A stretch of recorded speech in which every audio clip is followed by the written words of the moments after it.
Across Europe, there are queues outside COVID-19 testing centres as a surge of coronavirus infections takes hold.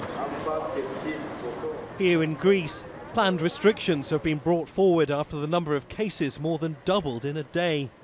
The World Health Organization, the moral conscience of the crisis, marked 2 years since the start of the pandemic with a warning to rich nations racing ahead with their vaccine booster drives.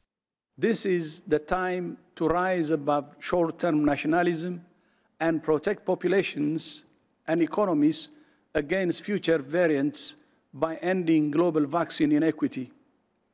I want governments, industry, and civil society to work with us on a campaign that targets 70% vaccine coverage in every country by the start of July. Many world leaders, including the British Prime Minister, have thrown their weight behind getting a third dose of a COVID vaccine into as many arms as possible.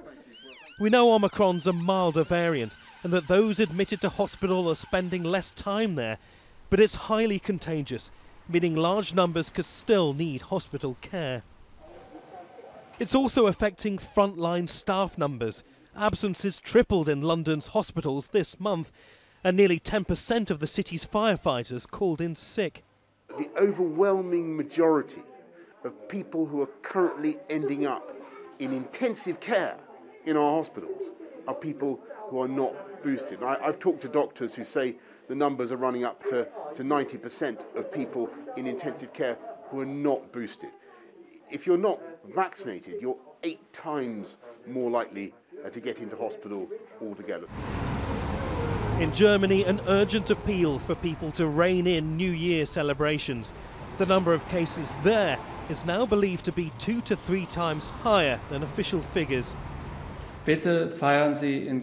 Please celebrate in very small numbers and do not endanger each other, because the current reported incidence of cases undermines the danger we are currently in. The rise of Omicron has dashed hopes that the worst of the pandemic is over. But the WHO insists 2022 must be the year it comes to an end. Neave, Al Jazeera, London.